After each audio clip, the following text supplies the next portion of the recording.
जय श्री राम दोस्तों। फैक्ट पे बात होगा, फैक्ट्स पे नहीं। देखिए, अभी 9 कट्ठा खेत का धान अभी कटाया है, पिटाया है और उससे धान तैयार हुआ है और उसी पे हम लोग विश्लेषण कर रहे थे कि उसका जोताई में 380 रुपया एक कट्ठा तैयार करने में लगा था। 222 रुपया टोटल लेबर का लगा था एक कट्ठा तैयार करने में जो धान को रोपा था। उसके बाद 100 रुपया पर कट्ठा लगा था जिसमें डाई और यूरिया दिया गया था टोटल। उसके बाद काटने में और पानी के पटाने में टोटल मिला के 1174 रुपया एक कट्ठा धान तैयार करने में लगा। टोटल 9 कट्ठा में मान के चलिए 10,566 रुपया टोटल कुल लगा था 9 कट्ठा धान तैयार करने में। और जब फसल तैयार होकर निकला है, धान अभी वजन कराया गया है तो टोटल निकला है 1 क्विंटल 14 किलो। सोचिए 1600 रुपया में वो धान बिक गया है। अब आगे रेट इसका कुछ अलग है, पैक्स में उस पर अगर हम लोग बात करेंगे तो वो अलग चीज़ है। 2300 रुपया वहाँ रेट है, लेकिन यहाँ उसका रेट कम हो गया है। 1600 रुपये खरीद रहा है लोग, बाद में भले जितना में बिका है वो भ्रष्टाचार है, तो कभी और मुद्दा पे बात किया जाएगा। इसमें अगर एगो किसान का जोड़ा जाए 9 कट्ठा धान तैयार करके और बेच देने में टोटल 9,000 रुपया कुल लॉस है।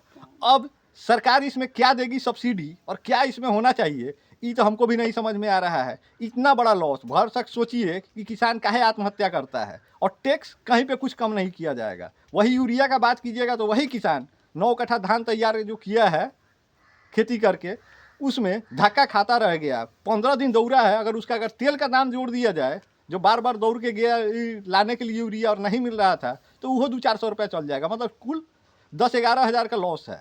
अब बताइए सरकार किस तरह से लोगों का भरपाई कराएगी। और वो डीजल अनुदान हमारे क्षेत्र में नहीं दिया गया है, चालू किया गया था लेकिन अब किसको मिला किसको नहीं मिला, जिस किसान का हम बात कर रहे हैं उसको तो नहीं मिला था। बाकी इतना बड़ा लॉस कौन भरेगा। और ये हम आपको अफवाह में नहीं बात कर रहे हो। किसान साहब कितना भूगा है आपका धान 9 कट्ठा में? 1 क्विंटल 14 किलो। हमारे सामने ही सारा चीज़ हुआ है। बताइए इस लॉस का भरपाई कौन करेगा। और कोई नेता आपका मंत्री विधायक जितना भी है इस मुद्दे पे कभी बात नहीं करेगा, उसको खाली बकवास पे बात करना है। तो सोचिए, और आम जनता को भी इससे कोई लेना देना नहीं है। इस पे आवाज़ उठाइए, फालतू का एने ओने का रील देख के टाइम पास नहीं कीजिए। फैक्ट बताइए कि इसमें क्या होना चाहिए और क्या नहीं होना चाहिए। मिलते हैं किसी बेहतर मुद्दे और कंटेंट के साथ। तब तक किसान 9,000 का लॉस झेले। पता 1 कट्ठा पर 1,000 का लॉस, 9 कट्ठा पर 9,000 का लॉस। और ऐसा ही अगर 5 बीघा की खेती किया है तो 50-60 हज़ार का लॉस। बाकी मिलते हैं किसी बेहतर मुद्दे कंटेंट के साथ। तब तक जय श्री राम।